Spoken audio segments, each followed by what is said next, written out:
guys, welcome back to my channel, and today I decided I'm going to be talking about the movie Orphan. It is one of my favorite horror movies of all time, despite how annoying the father is in that movie. So I decided we're going to talk about it because this is like one of the first horror movies I remember watching. I watched Chucky, Annabelle, and Orphan all around the same age. I was like 8, maybe 9, but I saw these movies like, oh my goodness, I love this, right? And so then I like made it my mission to try and watch every Chucky movie, every Annabelle movie ever. And so I did that. I watched all of them. My favorite one, it has to be See the Chucky though, because it's just so funny. It is so funny. But we're gonna be talking about basically Orphan and why I love that movie, but also like the plot and everything. So this is gonna be spoilers. The movie's been out for a while, and they even came out with like the sequel. Well, like it was a prequel technically. It's like the prequel to like a few years later, like way later. So we're gonna talk about it. Orphan's like basically a movie about a girl named Esther. She has like this, I think, a growth disorder maybe, and I don't know the like professional medical term for it, but basically she is a 30-year-old woman trapped in like a 10-year-old's body. I think it's either 10 or 12, 10, 11 or 12 years old, either way, but she's actually 30, trapped in the little girl's body. And so basically she has, it's like, obviously you trying to cope with that might not actually, it's not gonna work out, I don't think, because it's like, imagine trying to cope with the fact that you're forever going to be 10, 11, 12 years old and there's nothing you can do about it. You'll basically never be able to fall in love and get married. You'll never be able to like live a normal, you'll never be able to do things that you'd be able to do as an adult, because you'll look like a child, but physically you'll look like a child, but when you actually like look into the details, like your teeth, they're gonna see you're a grown woman. But that's just kind of what it's gonna be. She gets put into this institution or whatever, she escapes, she gets adopted by a family, and then the family she sets them all on fire because she wanted to fall in love with the dad. Like, she wanted the dad to fall in love with her. And he didn't do that. So because he didn't do that, she killed the entire family. She set their house on fire. She burned the house down. And they put her in an institution. She's institutionalized for a while. Then she escaped. Then she's in this, she's either in Canada or the United States. I don't really remember which part. She's in North America though. She's now in North America, and she's at this orphanage. And then these parents, they had a child. Their baby died, and so then it's like a whole thing. The dad cheated on the mom for like years or whatever, hid it for years or something. Then they decided they were gonna adopt a kid. I think they tried to adopt the kid to try and fill a void. That void was in their hearts, but also in their marriage. And so I think they tried to adopt a kid to like make it all better.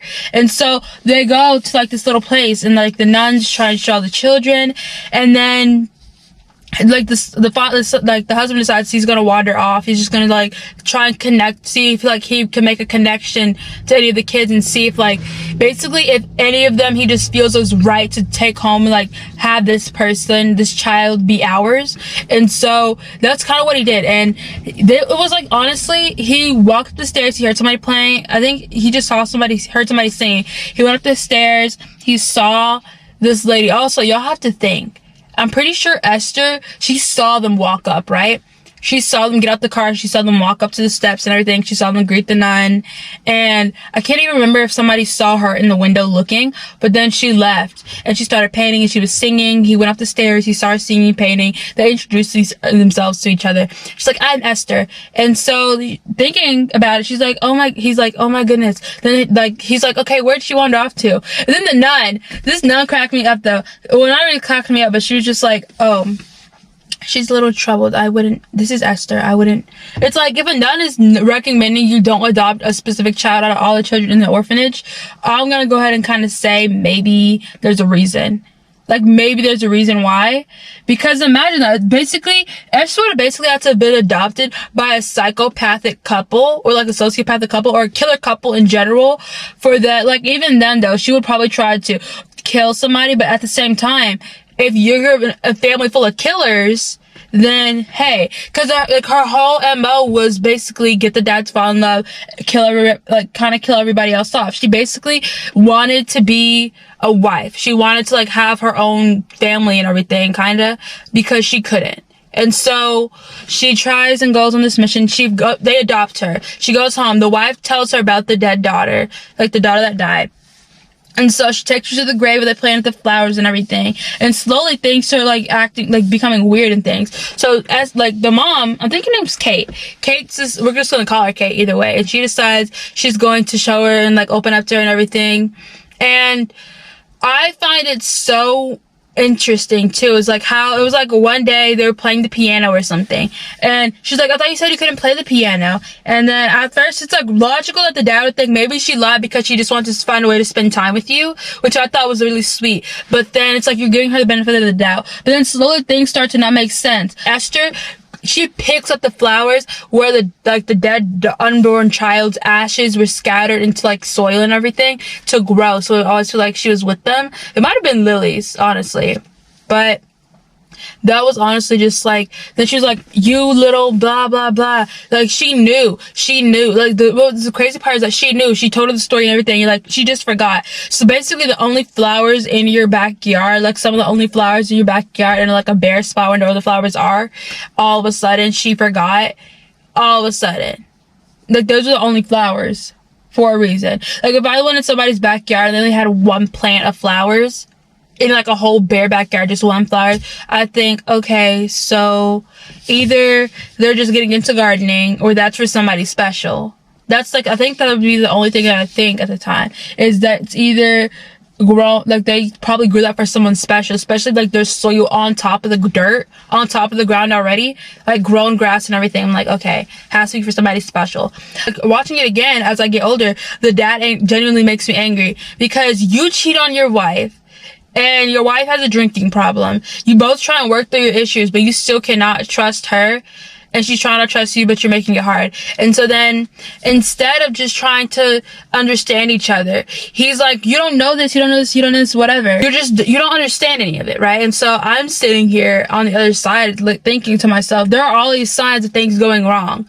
Then she pushes the kid outside of the treehouse and he falls and like gets hurt. And so all these things start to happen and I'm really confused. I'm like, do you really not recognize a pattern? Then Max in this entire thing is basically following Esther around because she has a sister and she thinks this person's so nice to me. And so you have to think the entire time this dad is doubting his wife, and it's like everything that's gone wrong. It's like a nun came to your home, tried to warn you about Esther, leaves the house, doesn't make it back to, like, I think the orphanage or wherever the nuns live, and then somebody calls and says they haven't seen her since.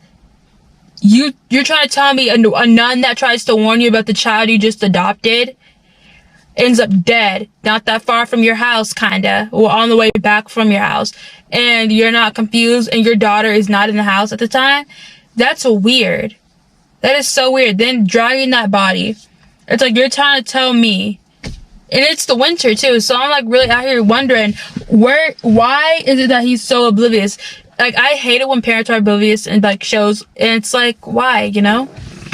But then she tries to kill her brother, but the brother survives. Spoiler alert. I don't think many people know that the brother actually did survive. So then, like, she's like, Max is alone in the house. Esther tries to force herself onto the dad. Like, pours some wine. She tries to drink the wine too and everything. And she tries to force herself on the dad. And dad's like, whoa, what are you doing? You are my daughter. You are my daughter. Cause he's a normal person. He's a normal person who isn't in love with his daughter, you know? And so I'm watching this movie over and over and I'm like, oh my gosh, the signs were so clear all this time and you're still confused. You're still confused. That's weird. That's weird. And so she kills him. She's like, you know what? Right before she kills him, that's when the father kind of realizes, oh shoot, she was right about you. She was right. Like when the daughter tries to force herself on him and he tells her to like go away and stuff, that's like when he slowly starts to realize, he looks at her and he's like, she was right. That's basically the look of my wife was right the entire time.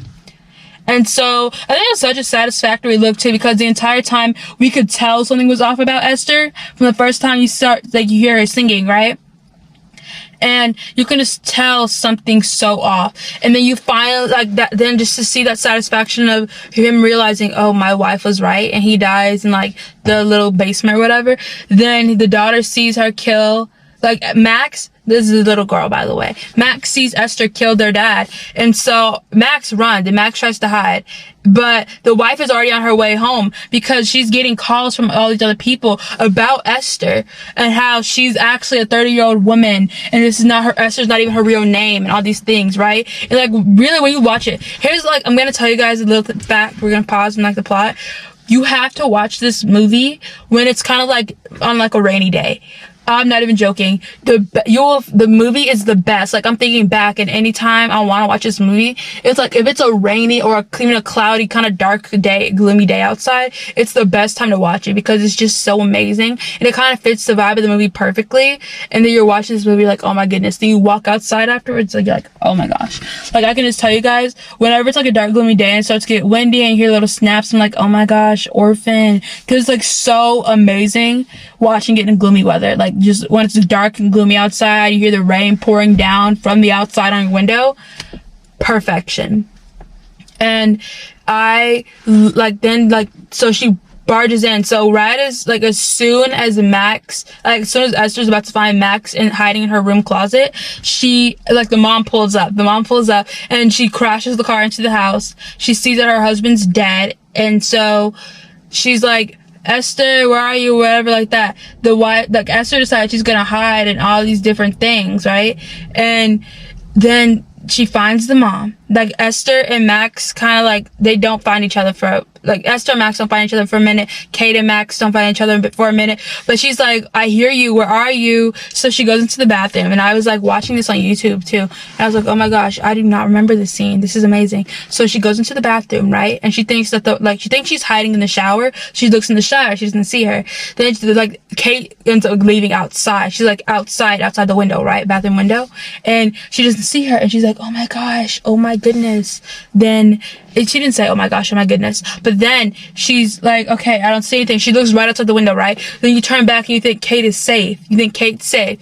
Then she walks back and she looks right outside the window. She opens that window and she looks right outside again like that. And you jump because you think Kate's still right there. But then Kate has disappeared.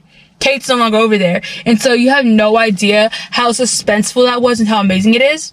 And then the best part of it all is that she finds, like, she goes to the greenhouse. By the way, they're rich, you guys. They're like rich. Like, they have a whole separate underground, like, not even underground, it's like a whole separate greenhouse. You got, like, when you're walking to the porch, you can, like, walk over to the greenhouse because it's like underground, like the basement kind of. And so it's super cool. And then, like, they're rich. When I tell you they're rich, like, their stairs, like, they're big old spaced out stairs. And then it's like all the windows, like a lot of windows in the house rich, you know? A lot of windows in the house rich. Like their door is basically the size of a window rich. And I was like, oh my goodness, this is so, like, I love this show so much. Movie. And then she goes to the greenhouse and she's like, Max. She taps on the glass because the daughter's kind of, I think, either partially deaf or fully deaf. And so they use sign language to like lip reading and things like that. But she sees the daughter, and then she's like, hide. She's telling her daughter to hide because Esther's in the greenhouse looking for Max, was like singing Max's name and stuff. And Max is just sitting there and like trying to hide and everything. Suddenly knocks a pot over, and she realizes Esther's going to kill my daughter. So because Kate realizes Esther's going to kill her daughter, she goes and she's like, Esther, don't you touch her. You have to watch the movie for yourself. It's like the way I'm describing it doesn't even do it justice, because if you don't watch the movie for yourself, you're never gonna understand it, you know? And so then she jumps on her, she fights her. Then it's like they're trying to run, right? But then Esther has a gun. She had a gun and she's like shooting at them, but she's missing. She shoots in the grass, but then they get on then they're running, right? And like Kate's trying to protect her daughter and everything. And so she calls the cops too. You have to think, the mom calls the cops as she's on the way to the house. So she's on the way to the house, the mom calls the cops. And that was so, and it's like, so then they get to the grass, and it's like, there's a lake, right? And they get to the lake, and they're fighting on the lake or whatever. They're trying to, like, stop each other from, Kate's trying to stop Esther from killing her, basically, then killing Max. And so, then Max finds the gun in the grass, and she's like, okay, I'm gonna try and shoot Esther. And she misses, and she hits the ice, and then they fall in, and so they're fighting under this ice cold water, and then Kate wins. She goes back up to the top, and as she's about to leave the ice water, she tells Max, get back, sweetie. And so as she's getting back, Esther grabs hold to Kate's foot, and then tries to be like, don't let me die, mommy. But then she has a knife behind her back, right? So the second you think she's gonna have a change of heart, she's gonna stab her. She's like, I'm not, like in the uncensored version, she's like, I'm not your bleeping mother, bleep. And then she kicks her back, and like her neck like flies back all the way.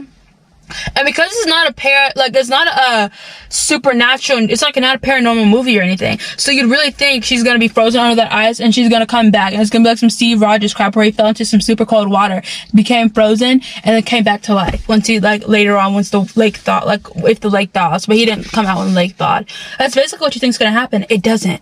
And so she dies. She's under the water, and she's sinking, and her eyes are open. And I'm like, ain't no way, because y'all can introduce paranormal activity into this movie, and I would 100% believe it. I would 100% believe it. And y'all could have a sequel where she came back, and I would eat that up. I would watch the movie. And she decides to find Kate and find all these people, because now they know what she looks like. Now they know. And if they didn't share their story with the news and everything, then she'd be like, oh shoot, that's the psychopathic daughter. But if they didn't share their story, then to get from other people saying anything, she'd end up having to kill them. You'd be like, oh my goodness. Like, that'd be so crazy. That'd be such a crazy movie. Basically, pull a Chucky and hunt Tommy for years. Then only for Tommy to realize, like, he's a serial killer. He's a killer now. So that's, like, really awkward. But, yeah, I love this movie so much, you guys. It's, like, so good. You should definitely watch it. 10 out of 10. The dad, 0 out of 10. But, yeah, they survived. It was super great. Now, I didn't watch the prequel because, me personally, I've never really been a fan of prequels, because it's like when you do a movie or a TV show and then you try and do a prequel series or movie, like, things start to not add up. And then it's like, this is why if I were to do a TV show, I'd always want to write one, basically. I'd never want to write a prequel. I'd want to write this, and it's like basically going to be an extension of this, kind of, if that makes any sense. That's how I'd want to do it. That's how I'd want to do it, at least, because hey, you know. But yeah, that's it, you guys. If you enjoyed this video, make sure you like, comment, subscribe. I will see you guys in the next one. Bye.